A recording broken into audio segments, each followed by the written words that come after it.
성령님의 인도하심을 받으십시오. 아멘. 돌아가신 시인 중에 구상이라는 분이 계시는데 본명은 구상준이에요. 이분은 세례 요한이라는 별명을 갖고 있는데 이 캐톨릭 신자입니다. 이분이 참 좋은 시를 많이 썼는데 인생의 시를 이렇게 노래했어요. 그의 시 꽃자리라는 시인데 이런 내용입니다. 반갑고 고맙고 기쁘다. 앉은 자리가 꽃자리니라. 네가 시방 가시방석처럼 여기는 너의 앉은 그 자리가 바로 꽃자리니라. 앉은 자리가 꽃자리니라. 앉은 자리가 꽃자리니라. 네가 시방 가시방석처럼 여기는 나의 앉은 그 자리가 바로 꽃자리니라. 나는 내가 지은 감옥 속에 갇혀 있고 너는 내가 만든 쇠사슬에 매여 있고 그는 그가 엮은 동아줄에 묶여 있다. 우리는 저마다 스스로 굴려서 벗어났을 때 그제서 세상이 바로 보이고 삶의 보람과 기쁨을 맛본다. 앉은 자리가 꽃자리니라. 네가 시방 가시 방식처럼 여기는 너의 앉은 그 자리가 바로 꽃자리니라. 아멘. 이 시가 말하고자 하는 메시지가 무엇입니까? 내가 지금 가장 힘들다고 생각하는 그 자리, 어렵고 힘들고 피해버리고 싶은, 지금 내가 실패했다고 하는 그 자리가 사실은 꽃자리라는 거예요.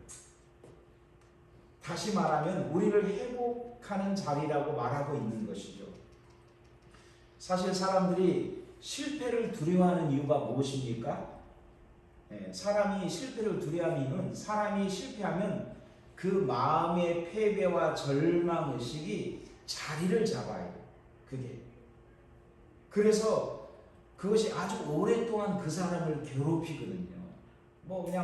우리가 진짜 실패했다, 뭘 좌절했다, 그것이 쉽게, 어떤 사람들이 쉽게 얘기하잖아요. 그거 문제야, 그냥 일어나. 하지만 진짜 그걸 당한 입장, 그걸 겪고 있는 사람의 입장에서는 어떤 사람은 평생 그 실패가 그 사람을 올가매기도 하고 그렇게 힘든 거예요, 사실은. 오늘 본문에 보면은 부활하신 예수님께서 제자들에게 자주 나타났어요. 고린도전서 15장에 보면은 베드로에게 나타나셨고, 또 만삭되지 못하는 사도 바울 자기에게 나타나셨고, 또 일시에 500의 형제들에게 나타났어요. 500명이 있는 그 제자들에게도. 그래서 주님이 부활하시고 승천하시기까지 40일간을 지상의 제자들에게 가르치시고 교제를 하셨어요. 그리고 오늘 제자들에게 주님이 하신 말씀이 무엇입니까? 우리 4절과 5절 말씀을 우리 한번 같이 읽겠습니다. 시작. 사도와 함께 모이사 그들에게 분부하여 이르시되 예루살렘을 떠나지 말고 내게서 들은 바 아버지께서 약속하신 것을 기다리라. 요한은 물로 세례를 베풀었으나 너희는 몇 날이 못되어 성령으로 세례를 받으리라 하셨느니라. 아멘. 자, 4절에서 주님은 예루살렘을 떠나지 말라고 하세요. 예루살렘을 떠나지 말라. 이 말씀을 한번 잘 생각해 보세요. 그러면 사실 반대로 생각하면 제자들의 마음속에 무엇이 있었다는 거예요? 예루살렘을 떠나고 싶은 마음이 있었다는 거죠.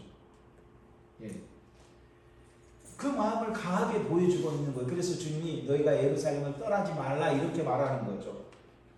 부활하신 주님은 제자들에게 예루살렘을 떠나지 말라고 말씀하세요. 여러분, 예루살렘은 제자들에게 어떤 장소입니까 지금? 예루살렘은 어떤 장소일까요? 제자들에게. 예루살렘은 제자들에게 철저하게 실패와 패배를 맛보게 했던 곳이에요. 실패. 예수님이 죽기 전까지 제자들이 얼마나 호언장담했습니까? 베드로도 그랬잖아요. 다른 사람들은 다 예수님 버리고 떠날지라도 나는 절대로 떠나지 않겠다고. 그런데 그렇게 큰 소리치고 호언장담했던 그것이 한순간에 무너졌던 곳, 그것이 바로 예루살렘이거든요. 그래서 하나같이 제자들이 뭡니까? 모든 비겁하고 또 무기력하고 자신들의 민낯, 자신들이 그 감추고 싶었던 민낯이 아주 철저하게 드러났던 장소가, 그래서 이 예루살렘은 제자들에게 굴욕과 패배와 절망과 상처와 아픔이 그 서린 그런 장소가 바로 예루살렘이에요. 저도 이제 군 생활을 공군에서 한 3년 가까이 했어요. 그런데 뭐 흔히 그런 얘기를 하잖아요. 군 생활을 아주 힘들게 했던 분들이 하는 얘기가 뭡니까? 군 생활 하던 쪽으로 그쪽을 보면서 뭐 오줌도 넣지 않는다고 하잖아요. 그러니까 얼마나 군대 생활이 나에게 상처와 아픔과 그 힘든 것을 주었다면은, 그쪽을 바라보고도 쉽지 않는 거죠. 그만큼. 그래서 사람들은 자기에게 상처와 아픔과 절망을 준 것을 무엇입니까? 빨리 잊어버리려고 하잖아요. 빨리 잊어버리고 그걸 다시 내 속에 기쁨과 즐거움과 이런 것으로 채우고 싶어 하잖아요. 그런데 문제는 마음에 남아있는 상처는 쉽게 끊어지지 않고 우리 마음속에 남는다는 거죠.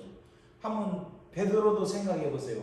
닭이 울기 전에 주님을 3번씩이나 모른다고 부인했던 베드로가 예루살렘 그 거리를 지나갈 때마다 아마 자신의 깃전에 그 닭 우는 소리가 들렸을지도 몰라요. 그냥 꼬끼요 하고 그 소리만 들리면은 자다가도 벌떡 일어났을지 모른다는 거죠, 베드로가. 그런데 그 기억이 생생했던 그 실패의 그 자리를 주님은 그 자리에 떠나지 말고 머무르라고 말하고 있어요. 또 제자들에게 있어서 더 큰 상처는 뭐냐면은, 예루살렘은 3년 동안 모든 것을 걸고 따랐던 뭡니까? 자신들의 입장에서는 믿음의 실패 자리예요. 그런데 또 예수님의 입장에서 제자들을 바라볼 때는 자신이 3년 동안 그렇게 모든 것을 따르고 섬겼던 예수님이 십자가에 못 박혀서 죽으신 장소라는 거죠. 예루살렘이. 예수님이 얼마나 거룩하시고 의로우시고 죄 없는 그 주님께서 그 무지막지한 유대인들과 로마의 군병들에게 그것도 웬만큼 그것이 아니라 너무나 참혹한 십자가의 죽음을 당한 거예요. 그냥 죽으신 것이 아니라 가장 그 고통스럽고 인간이 만들어낼 수 없는 최고의 고통 중의 고통인 그 십자가에, 참혹한 십자가에 주님이 죽었다는 그 사실, 그걸 생각하면 하루라도 빨리 떠나고 싶은 거죠. 이 장소를. 더군다나 지금 유대 당국자들은 어떤 상황입니까? 지금 예수님 따르고 있는 사람들을 다 색출해내가지고 똑같이 지금 예수님처럼 죽이고자 하는 거예요. 그래서 예수님 제자들이 문을 꼭 닫고 있었잖아요. 지금 모든 이 병정들을 풀어가지고 예루살렘의 모든 집을 두드리면서 예수님 따르는 사람들을 색출해가지고 똑같이 죽이려고 하는데, 그러면 제일 좋은 방법은 조용히 그것을 떠나서 자기들의 고향인 갈릴리로 떠나는 것이 최고 좋은 방법이죠, 지금. 그런데 오늘 예수님은 부활하신 주님은 그들에게 이것을 떠나지 말라고 말해요. 물론 부활하신 주님께서 어느 정도 제자들의 마음을 어루만져 주시고 회복시켜 주셨죠. 예수님이 부활하셔서 40일 동안 제자들에게 여러 가지로 확신을 주시고 믿음을 주시고 해서 이제 회복이 많이 일어났지만, 여전히 그날의 상처와 아픔과 실패는 잊을 수가 없는 거죠. 실패 경험을 쉽게 떨쳐버릴 수가 없는 것이죠. 우리도 마찬가지잖아요. 우리도 그런 마음이 있잖아요. 우리가 실패했던 자리, 우리를 힘들게 했던 그런 것. 그런데 여기에 주님이 제자들에게 머물라고 하는 것은 오늘 우리에게 주시고자 하는 주님의 말씀이 있다는 거죠. 주님은 제자들이 철저하게 실패한 그 자리, 두 번 다시 생각하고 싶어 하지 않는 몸서리치는 그 기억들을 오히려 간직하라고 말씀하고 있는 거예요. 예. 우리는 실패하고 패배한 그 자리를 잊어버리고 싶은데, 빨리 잊어버리고 싶은데 주님은 그것을 오히려 기억하라고 하는 것처럼 보여요. 사랑하는 성도 여러분, 우리 사람들의 심리가 어떠합니까? 우리 사람들의 심리가 어떻게요? 계속 성공했던 사람에게 성공이라는 갈망이 간절할까요? 아니면 여러 번 실패했던 사람이 성공에 대한 갈망이 간절할까요? 이건 물어보나 말한 질문이죠. 성공한 사람은, 계속 성공한 사람은 성공에 대한 갈망, 그것이 약할 수 있어요. 그런데 정말 실패하고 패배한 사람만이 성공에 대한 갈망이 간절하듯이 제자들도 지금 그런 마음이 절실히 필요한 거죠. 예. 예수님은 무엇에 대한 갈망이 절실하기를 제자들에게 말하냐면은 성령 강림, 성령 충만. 그래서 5절에서 보니까 이 성을 떠나지 말아라. 내가 명령한 성령이 임할 때까지 여기를 떠나지 말라고 말하는 거예요. 예. 사랑하는 성도 여러분 제자들이 왜 실패하고 무너졌습니까?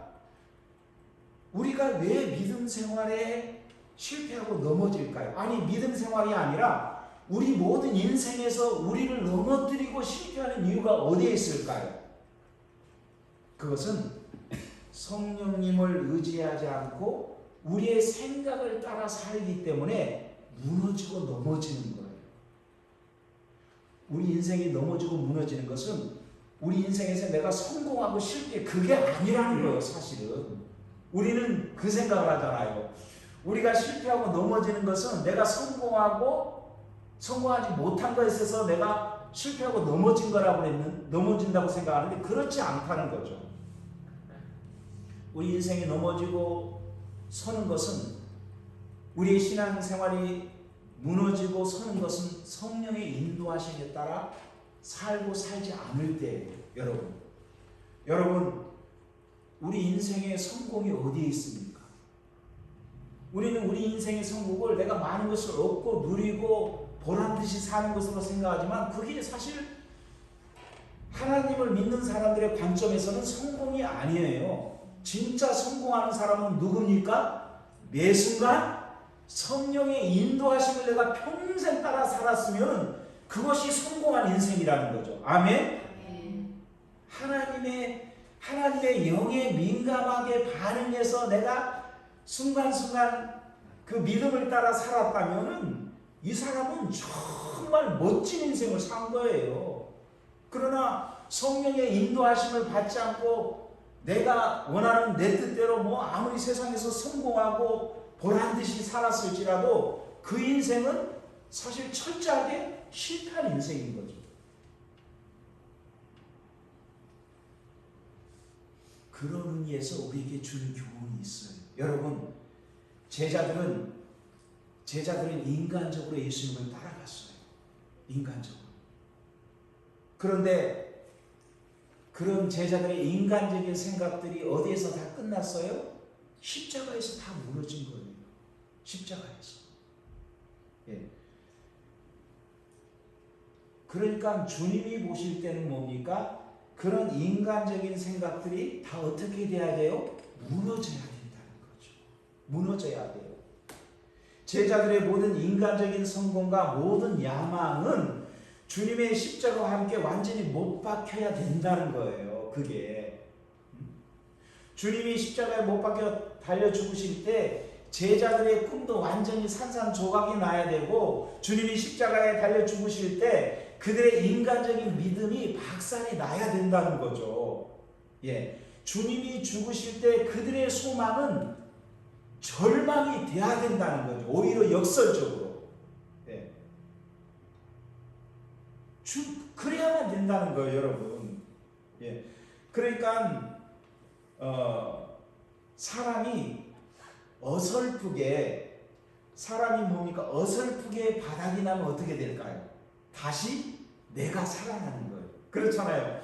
여러분, 우리가 무엇을 했을 때 내가 실패했어요. 그런데 이게 완전히 바닥이 나면 어떻게 됩니까? 그냥 두 손 들잖아요. 항복합니다. 근데 내가 어설프게 실패하면 어때요? 그래도 나에게 머리가 있지. 아직 그래도 나에게 좀 뭔가 미천이 있지. 그러면서 진짜 철저하게 주님 의지 안 해요. 말로는 내가 주님 의지합니다. 나는 주님만 믿으며 이렇게 따라가지만, 그러나 그 마음속에는 여전히 뭡니까? 눈에 보이는 것들, 도움이 될 만한 것들, 이런 걸 붙잡고 이런 것들을 의지하게 된다는 거죠. 예. 그런 면에서 주님은 이 십자가를 통해서 완전히 모든 것을 끝내버리고, 정말 너희들의 민낯, 너희들의 한계, 너희들이 품고 있는 인간적인 욕심과 생각과 야망을 다 끊어내지 않으면 안 된다는 거예요.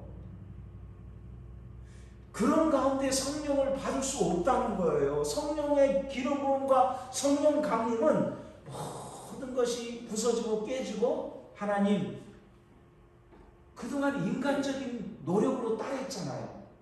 베드로도 다른 사람은 다 실패하고 다른 사람은 다 부인할지라도 자기는 절대로 주님 놓지 않을 거라고 그랬어요. 근데 그게 거짓말이었을까요? 진실이었을까요? 진실이었죠. 진실이었는데도 그것을 지킬 능력이 있어요? 없어요? 능력은 없는 거예요. 그들에게. 말뿐이지. 내가 마음은 있지만 그걸 지킬 능력은 없는 거예요. 인간에게는. 근데 그것마저 끝이 나는 거예요. 나는 그럴 수 없는 존재구나. 나는 이렇게 주님을 따르겠다고 호언장담했지만 그걸 지킬 능력이 나에게 없는 거구나. 내가 그런 존재가 나구나. 이제는 오직 성령으로, 오직 주님의 능력으로만이 하나님의 일을 할 수 있고 주님의 뜻을 이룰 수 있고, 그래서 그들의 마음속에 이 성령의 충만함이 간절히 기다려지고, 그러니까 사도행전 보면은 그들이 뭡니까? 전심으로 기도하잖아요. 마가의 다락방에서 오로지 기도에 전무했다고 하잖아요. 그들이 왜 기도에 전무했을까요? 자기들의 인간적인 힘으로는 이제 안 된다는 걸 안 거예요. 인간적인 노력, 인간적인 지혜, 인간적인 생각, 그걸로 안 된다는 걸 절실히 깨달은 거죠. 그래서 오직 성령의 능력으로, 오직 주님의 능력으로만이 우리가 이것을 할 수 있거나 이것을 깨달았을 때 그들은 기도하게 된다는 거죠. 예, 그래서 주님은 예루살렘을 떠나지 말라고 한 거예요. 쉽게 그냥 이 꼴 보기 싫은 이곳 그냥 떠나서 빨리 저기 갈릴리 우리 바닷가에 가서 그냥 다시 고기 잡고 이렇게 지내자, 이렇게 하지 못하게 하신 거예요. 주님이 정말 너희가 이곳에 너희 실패 자리 그곳에서 너희는 다시 회복의 역사가 일어나야 된다. 할렐루야. 그걸 주님은 말씀한 거예요. 여러분, 우리 인간에게 가장 절망적인 순간에 비로소 하나님이 일을 시작하시잖아요. 그래서 서양 속담에 이런 이야기가 있지 않습니까? 동트기 전이 가장 어둡다. 예. 새벽이 가장 어둡다고 하잖아요. 그래서 새벽을 뜻하는 영어 단어가 데이 브레이크라는 단어가 있잖아요. 데이 브레이크. 예. 그래서 데이가 낮이 뭡니까? 부서지다는 브레이크. 이 두 단어로 합성된 단어가 데이 브레이크잖아요. 그러니까 새벽은 말 그대로 낮이 밤을 부수고 갑자기 출현하는 거예요. 낮이. 그러니까 밤이 깊고 깊어져서 이 밤이 끝나지 않을 것 같아요. 여러분, 우리도 그렇잖아요. 어느 순간에는 이게 고통스러운 시간이 끝나지 않을 것 같잖아요. 너무나 밤이 깊으니까. 그런데 갑자기 동쪽에서 태양빛이 쫙 비춰오면서 어둠을 뚫고 솟아 올라오잖아요. 그러면 이 밤이 깨져버리는 거죠. 그래서 굳게 닫힌 밤에 철문을 깨부수고 새벽이 갑자기 출현하는 거예요. 그래서 데이 브레이크. 밤과 전혀 다른 새로운 세계가 도래하는 것이죠. 구원은 그래서 구원이라는 것은 우리 안에서 일어나는 것이 아니라 구원은 어디에서 일어납니까? 하나님에게서 오는 거예요. 할렐루야. 예, 구원은 우리에게서 있는 게 아니라 하나님에게서 오는 거라는 거죠. 어느 유명한 프랑스 철학자인데요, 인생과 영적인 세계를 바라보는 두 가지 방식이 있다고 얘기해요. 두 가지 방식을 얘기했는데, 하나는 시계를 보는 방식과 하나는 나침판을 보는 방식이 있다는 거예요. 예, 인생을 보는 관점, 또 영적인 세계를 보는 관점이에요. 여러분, 시계를 보면 어떻습니까? 우리가 시계를 겉으로 보면 모르는데, 시계가 작동되기 위해서는 그 안에를 뜯어보면은, 지금 디지털 그런 배터리 넣고 하는 그런 시계가 아니라 옛날에 아날로그 있잖아요. 아날로그 시계 딱 뜯어보면은 거기는 뭐가 있습니까? 정교한 부속품들이 얼마나 이게 잘 자란 게 막 다 잘 자란 게 있잖아요. 톱니바퀴처럼. 그래서 그게 딱 움직이면서 그냥 다 돌아가잖아요. 그래서 그 다양한 부속품들이 그 정교하게 시계 안에 세팅이 되어 있잖아요. 너무나 잘 배열되어 있죠. 그래서 이것이 잘 맞춰져 있을 때 그 작동을 통해서 시계가 정확하게 움직이는 거죠. 그래서 시계는 내부에 설정된 것에 의해서 돌아가면서 어떤 그 결과가 밖으로 드러나는 거죠. 그게 시계예요. 그래서 시계 같은 인생이 있다는 거죠. 정교하게 잘 짜져가지고 그 내부에 의해서. 근데 나침판을 보세요. 나침판 안에는 뭐가 있을까요?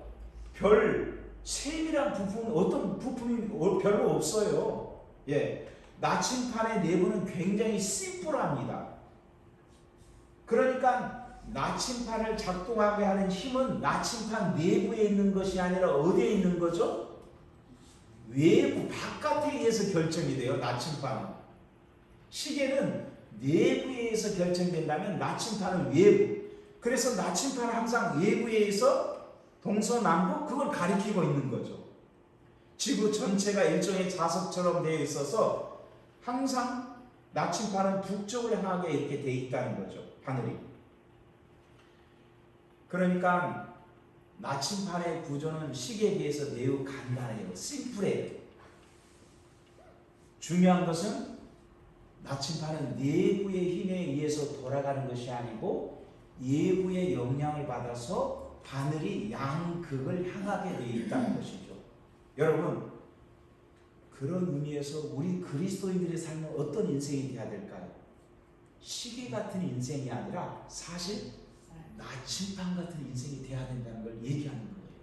예, 나의 가능성, 나의 희망, 내 안에 있는 어떤 정말 정교한 어떤 힘과 능력과 지혜, 그런 것이 그런 거에서 내 인생이 이루어지고 이끌어가는 게 아니라 오히려 나의 가능성, 나의 희망, 이 모든 것이 바닥이 나고 끝이 나서 내 힘이 아닌 전적으로 외부의 힘에 의해서 심플하게 우리가 구원의 주님을 바라볼 때 우리는 일어설 수 있다는 거예요. 아멘. 그걸 얘기해 주고 있는 것이죠. 그들이 세상의 모든 동력이 끊어졌을 때 주님께서 약속하신 것이 바로 성령이었습니다.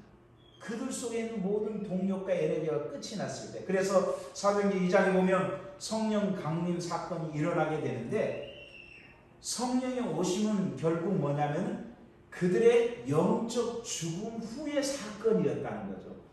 그들이 영적으로 죽어야 되는 거예요.